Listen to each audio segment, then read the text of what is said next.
warahmatullahi wabarakatuh. Memperkenalkan, nama saya Teguh Syuhada dari mahasiswa STAI Teguh di Rundeng, Prodi KPI.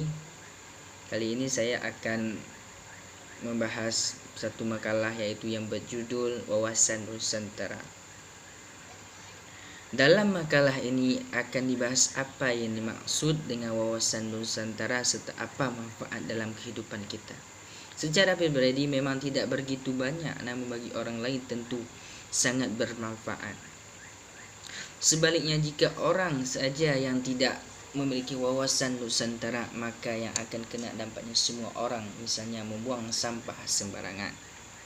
Membuang sampah sembarangan yang dilakukan oleh salah satu orang yang tidak memiliki wawasan Nusantara, namun akibat sampah yang dibuang tersebut sembarangan adalah semua orang jadi sasarannya, sakit, banjir dan sebagainya. Tentunya dengan menyadari dan memahami wawasan Nusantara, segala hal yang terjadi dalam bangsa Indonesia ini dapat diselesaikan. Segala sesuatu telah diatur dalam tatanan hukum sosial dan politik. Lalu apakah implementasi wawasan Nusantara dapat dirasakan manfaatnya? Masalah ini yang harus diperhatikan semua pihak, termasuk diri kita sendiri. Dalam kehidupan berbangsa dan bernegara, pendapat kepercayaan hubungan tersebut memerlukan suatu perekat agar bangsa yang bersangkutan dapat bersatu guna memelihara keuntuhan negaranya. Suatu bangsa dalam menyelenggarakan kehidupannya tidak terlepas dari pengaruh lingkungannya yang didasarkan atas hubungan timbal balik atau berkait antara filosofi bangsa, ideologi, aspirasi dan cita-cita yang dihadapkan pada kondisi sosial masyarakat, budaya dan tradisi, keadaan alam dalam wilayah serta pengalaman sejarah. Upaya pemerintah dan rakyat menyelenggarakan kehidupan memerlukan suatu konsepsi yang merupakan wawasan Nusantara yang dimaksudkan untuk menjamin kelangsungan hidup, keutuhan wilayah serta jati diri. Kata wawasan berasal dari bangsa Jawa yaitu wawas yang artinya melihat atau memandang. Jadi kata wawasan dapat diarti cara pandang atau cara melihat. Kehidupan negara senantiasa dipengaruhi perkembangan lingkungan strategi, sehingga wawasan harus mampu memberi inspirasi pada suatu bangsa dalam menghadapi berbagai hambatan dan tantangan yang ditimbulkan dalam mengerjakan kejayaannya. Dalam wujud aspirasi menjuangkan, ada 3 faktor menentu untuk yang harus diperhatikan oleh suatu bangsa. Yang pertama, bumi, ruang di mana bangsa hidup. 2 yaitu jiwa, tekad dan semangat manusia. 3. Lingkungan wawasan Nusantara adalah cara pandang suatu bangsa yang telah menegara tentang diri dan lingkungan dan asitasinya yang sebat terhubung, interaksi dan interrelasi, serta membangunnya di dalam bernegara tengah-tengah lingkungan baik nasional, regional maupun global.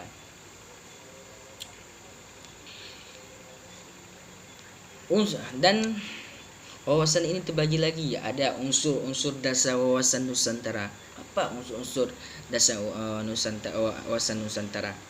Yaitu wadah kehidupan masyarakat berbangsa dan bernegara, meliputi seluruh wilayah Indonesia yang memiliki sifat serba Nusantara dengan kekayaan alam serta aneka ragam budaya bangsa Indonesia. Memiliki organisasi kenegaraan yang merupakan wadah berbagai kegiatan kenegaraan dalam wujud suprastruktur politik dan wadah dalam kehidupan bermasyarakat. Perkembangan di masyarakat maupun cita-cita dan tujuan nasional seperti tersebut di atas bangsa Indonesia harus mampu menciptakan persatuan dan kesatuan dalam kehinekaan dalam kehidupan nasional yang merupakan politik, ekonomi, sosial, budaya dan isi menyangkut dua hal. Pertama, realisasi aspirasi bangsa sebagai kesepakatan yang bersama dan mewujudkan mencapai cita-cita dan tujuan nasional bersatu. Kedua, bersatu dan kesatuan dan kebenekaan yang meliputi sebuah aspek kehidupan nasional. Ketiga, tata laku hasil interaksi antara wadah dan isi wawasan yang terdiri dari tata laku.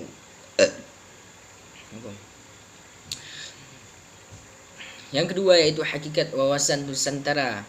Apa hakikat Nusantara? Itu adalah keutuhan Nusantara nasional dalam mengerti cara pandang yang selalu utuh menyeluruh dalam lingkungan Nusantara dan demi kepentingan nasional. Berarti setiap warga bangsa dan aparatur negara harus memikir, bersikap dan bertindak secara utuh menyeluruh dalam 20 lingkung dan demi kepentingan bangsa, termasuk produk-produk yang dihasilkan oleh lembaga negara.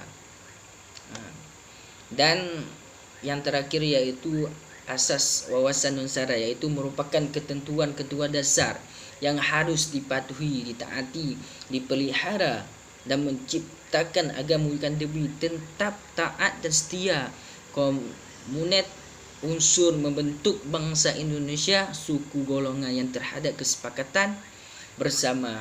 Asas wawasan terdiri dari satu, kepentingan tujuan yang sama. Dua, keadilan. Ketiga, kejujuran. Keempat, solidaritas. Yang lima, kerjasama. Enam, kesetiaan terhadap kesepakatan dengan latar belakang budaya, sejarah serta kondisi konstelasi geografi serta memperhatikan perkembangan lingkungan strategis. Maka arah pandang wawasan Nusantara meliputi. Hanya sekian yang bisa saya sampaikan.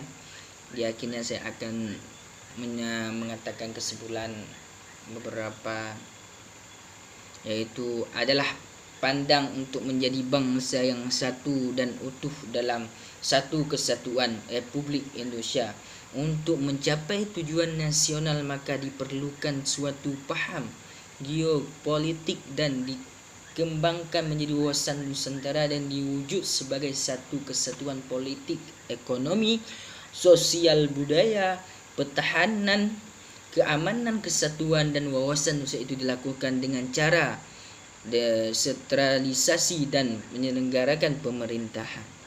Sekian dari saya. Assalamualaikum warahmatullahi wabarakatuh.